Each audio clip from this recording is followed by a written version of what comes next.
अध्यक्ष महोदय, राष्ट्रपतीच्या आधी अभिभाषणावर बोलण्यासाठी मी या ठिकाणी उभा आहे। सर्वात महत्त्वाचं, हल्लीच्या धावपळीच्या कालखंडामध्ये आरोग्य हे सगळ्यात महत्त्वाचं असतं। आज केंद्र सरकारच्या या वर्षीच्या आरोग्य बजेटमध्ये अनेक घोषणा करण्यात आल्या असल्या तरी प्रत्यक्षात काही गंभीर समस्या दुर्लक्षित करण्यात आल्या आहेत। सरकारने आरोग्य सुविधांसाठी वाढीव निधीची घोषणा केली असली तरी प्रत्यक्ष गुंतवणूक GDPच्या तुलनेत अजूनही अत्यल्प आहे। भारतासारख्या मोठ्या लोकसंख्येच्या देशात सार्वजनिक आरोग्य सेवांमध्ये अधिक गुंतवणूक होणे आवश्यक आहे, मात्र ही अपेक्षेपेक्षा कमी आहे। ग्रामीण भागामध्ये प्राथमिक आरोग्य केंद्र, शहरी भागामध्ये जिल्हा रुग्णालय, सरकारी वैद्यकीय सेवा अद्याप ज्या पद्धतीने अपेक्षित आहे त्या पद्धतीने अपेक्षित नाही। कारण बऱ्याच वेळा एखाद्या हॉस्पिटलमध्ये गेल्यानंतर डॉक्टर त्या ठिकाणी उपलब्ध नसतो, त्यामुळे जास्तीत जास्त डॉक्टर असणे आवश्यक आहे। त्या ठिकाणी मेडिकलच्या सुखसुविधा त्या ठिकाणी आवश्यक नसतात।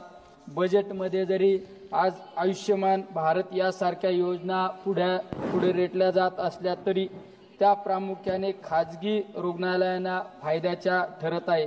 त्यामुळे सार्वजनिक आरोग्य सेवा दुर्बल होत आहे आणि सामान्य नागरिकांच्या फायद्यापेक्षा खाजगी वैद्यकीय संस्थांना त्याचा फायदा होत आहे।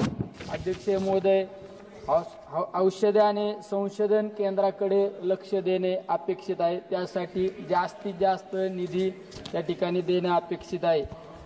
आपण पाहिला असेल 2019-20च्या कालखंडामध्ये कोविड सारखी महामारी आली आणि त्या महामारीमध्ये अनेकांना जीव त्या ठिकाणी गमवावा लागला। त्यानंतर तरी आपल्या सरकारने आरोग्यासाठी जास्तीत जास्त बजेट देणं अपेक्षित आहे। प्रत्येक हॉस्पिटलमध्ये ICU सेवा देणं आवश्यक आहे। अशा यापुढील कालखंडामध्ये आरोग्याच्या समस्या इतक्या महाभयंकर होत चाललेल्या आहेत की लहान लहान मुलांना कॅन्सर सारख्या आजाराला त्या ठिकाणी सामोरं जावं लागत आहे। एखाद्या 5 दिवसाच्या किंवा 9 महिन्याच्या बालकाला सुद्धा लिव्हर ट्रान्सफर सारखा आजार त्या ठिकाणी सांगितला जात आहे। त्यामुळे या पुढील कालखंडामध्ये सगळ्यात जास्त आरोग्यासाठी बजेट देणं अपेक्षित आहे। तुम्ही पाहिलं असेल बाहेरच्या देशामध्ये गेल्यानंतर खाजगी हॉस्पिटलपेक्षा शासकीय हॉस्पिटलमध्ये सगळ्या सुखसुविधा उपलब्ध होत आहे, पण आपल्या भारतामध्ये त्या बाबतीत आपण एकदम कमजोर आहे। एखाद्या उपचाराअभावी अनेकांचे जीव त्या ठिकाणी गमावले जात आहे। बऱ्याच योजना आपण पाहिलं जात आहे, महात्मा फुले सारखी योजना, मुख्यमंत्री सहाय्यता निधी असो किंवा पंतप्रधान सहाय्यता निधी असो, त्यामध्ये त्या हॉस्पिटलचा खर्च सुद्धा निघत नाही। कारण बऱ्याच हॉस्पिटलला एखादा कॅन्सर सारखा आजार असल्यानंतर 40 ते 50 लाख रुपये खर्च सांगितला जातो। लिव्हर ट्रान्सफरला 20 ते 25 लाख रुपये खर्च सांगितला जात असतो, किडनी सारख्या आजाराला। त्यामुळे गरिबांसाठी हे बजेट वाढवणं अपेक्षित आहे। त्यामुळे सरकारने यामध्ये लक्ष घालून GDPच्या अधिक टक्केवारीचा निधी मंजूर करावा ही माझी या ठिकाणी मागणी आहे। दुसरी माझी मागणी आहे की शेतकऱ्यांच्या हितासाठी या सरकारचं दुर्लक्ष झाले।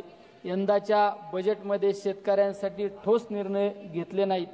MSP किमान आधारभूत किंमत कायदेशीर करण्याबाबत कोणतीही स्पष्ट घोषणा नाही। तसेच खत, डिझेल आणि बियाण्यावरील सबसिडी कपात झाल्यामुळे उत्पादन खर्च वाढण्याची शक्यता आहे।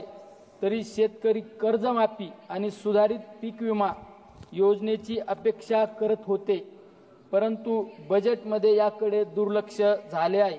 सरकार मोठ्या कंपन्यांना शेती क्षेत्रात आणत असल्याने लहान शेतकऱ्यांचं नुकसान होण्याची भीती आहे।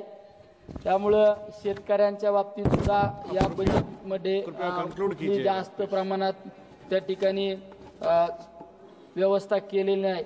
दूध दरवाढीच्या बाबतीत सुद्धा केंद्र सरकारने अनेक योजना राबवणं अपेक्षित आहे। सर्वात महत्त्वाचं, दुधाच्या उत्पादन खर्चावर हमीभाव देणं आवश्यक आहे।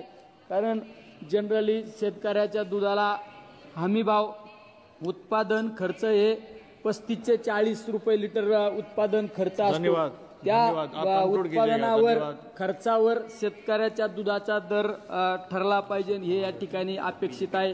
आणि सर्वात महत्त्वाचं, दूध भेसळीवर कठोर अशी कारवाई केली पाहिजे, कारण दूध भेसळीमुळे लहान लहान मुलांना कॅन्सरच्या आजाराला त्रस्त व्हावं लागत माननीय श्री आहे. त्यामुळे रोडमल ती सुद्धा महत्त्वाची नागरजी. भूमिका आहे. अध्यक्ष महोदय जरा अर्धा मिनिट द्या ना. हो साहेब. धन्यवाद सभापति महोदय। टाइम देखिए. आपने महामहिम राष्ट्रपति जी के अभिभाषण के समर्थन में